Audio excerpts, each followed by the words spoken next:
नमस्कार, आप देख रहे हैं वार्ताओं और हमारे साथ जुड़ रहे हैं आरजू जी, जो जन स्वराज के लीडर हैं और ज़िला में इनका दायित्व है। आज चलिए उनसे परिचय के साथ उनसे हम चर्चा करेंगे। क्या आप अपना थोड़ा परिचय दे दीजिए जन स्वराज का। नमस्कार, मैं मोहम्मद आरजू खान, सासाराम विधानसभा प्रभारी और जन स्वराज का हूँ।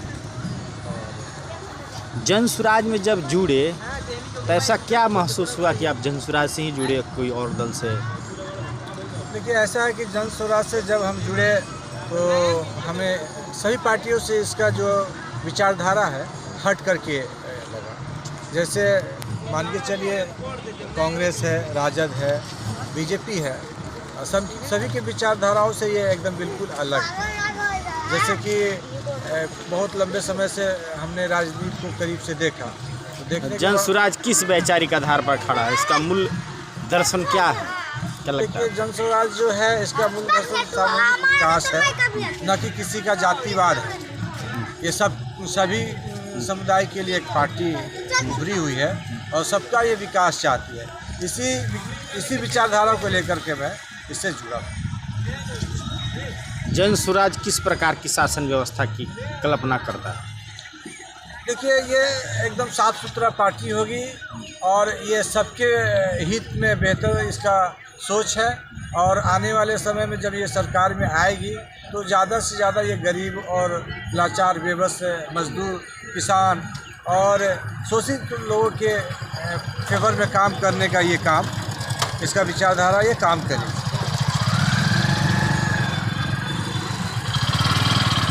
रोजगार के दृष्टि से देखा जाए तो बिहार में रोजगार नहीं है, इसके लिए आप किसको जिम्मेवार मानते हैं? देखिए, इससे पहले जो 45 साल हुकूमत कांग्रेस ने किया तो उसने अपने स्तर से जो भी विकास करना था किया। उसके बाद 15 साल लालू यादव ने भी अपनी सरकार को चलाया, तो उन्होंने इंडस्ट्री के नाम पे उनके समय में भी एकदम शून्य रहा, जीरो रहा।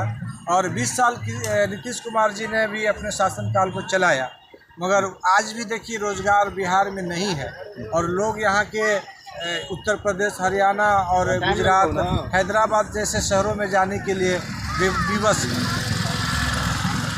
शिक्षा के लिए भी लोग पलायन करते हैं, इस पे आपका क्या उत्तर है? देखिए, शिक्षा यहाँ पे बहुत सारे विद्यालय हैं, मगर शिक्षा का अगर देखा जाए तो शिक्षा के नाम पर भी यहाँ का व्यवस्था उतना बेहतर नहीं मानते।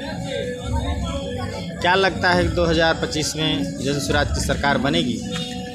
निश्चित रूप से हम ये कह सकते हैं कि इनका विचारधारा जब बेहतर है, इनका सोच बेहतर है, तो 2025 में एक परिवर्तन आएगा और जन स्वराज निश्चित रूप से सरकार बनाने में सफल होगी। जातिवाद और भ्रष्टाचार के खिलाफ जन स्वराज का क्या एजेंडा है? देखिए, सबसे बड़ी बात है कि जन स्वराज का जो है जातिवाद से किसी का कुछ नहीं, इसमें सभी जाति के लोग जुड़े हुए हैं, जुड़ रहे हैं बहुत तेज़ी से।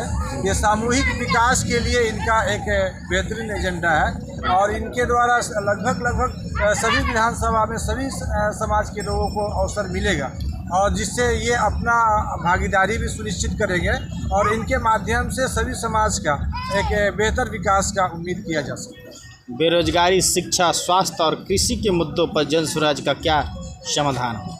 देखिए, हमारे एजेंडा में तो सबसे बेहतर ये सोच है कि जो आज बच्चे हमारे जो प्लान कर रहे हैं जा कर के गुजरात और हरियाणा और दिल्ली में काम कर रहे हैं, तो हमारी ये पहला मुद्दा है कि अपने बिहार में कल कारखाने को ज़्यादा से ज़्यादा हम बढ़ावा दें और नए रोज़गार का सृजन करें।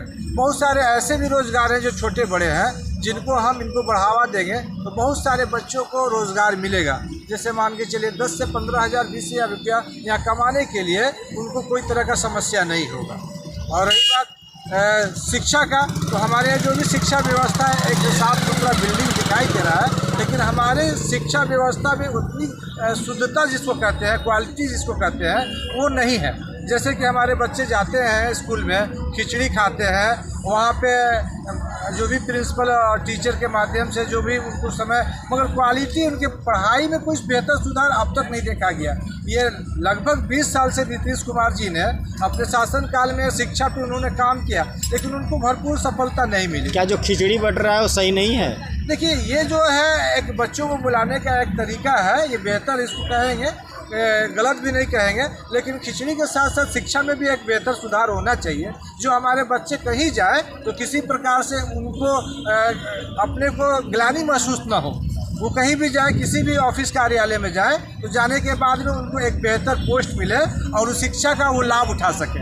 आज हमारे बच्चे जाते हैं तो क्या होता है, एक लेबर के तौर पे जाते हैं और एक कंपनी में काम करते हैं, लेकिन उनको बेहतर अगर ऑफिस में काम करना हो, किसी अच्छे संस्था में काम करना हो, तो उनको कोई स्थान वैसा नहीं मिल पाता। तो हमारी अगर जन स्वराज की पार्टी आती है तो इसमें हमारी सरकार का पूरा ख्याल रहेगा कि जो भी बच्चे पढ़े तो इस तरह से पढ़े कि कहीं जाए तो वो एक अपना पहला स्थान बना सके, कहीं उनको कोई तरह की कठिनाई ना हो। अगर जन स्वराज सत्ता में आती है तो पहले वो 50 दिनों में आपकी कौन सी प्राथमिकता होगी? देखिए, जब हमारी जन स्वराज पार्टी आती है तो पहला एजेंडा है, जैसे कि अभी सीनियर सिटीजन को जो 400 रुपया दिया जा रहा था, और वो अभी फ़िलहाल में हमारे इस मुद्दे को उठाने के बाद में माननीय नीतीश कुमार जी ने उसको 1100 किया है, और कुछ और भी पार्टियां हैं जैसे राजद, उनके सोच है कि 1500, मगर हमारे एजेंडा में है 2000। तो ये हम समझते हैं कि पहले वृद्ध जो है, पुरुष और मर्द जो है 60 साल के ऊपर के, पहले इसे हम लागू करेंगे, और इसके बाद जितने भी हमारी वादा हैं, कृषि हुआ या पलायन को रोकना, रोजगार हुआ या शिक्षा हुआ, सब पे तेज़ी से काम करने का हम लोग काम करेंगे। बहुत बहुत धन्यवाद। हमारे साथ आरजू जी थे। आप इसी तरह हमारे चैनल को देखिए और भी खबरों के लिए धन्यवाद।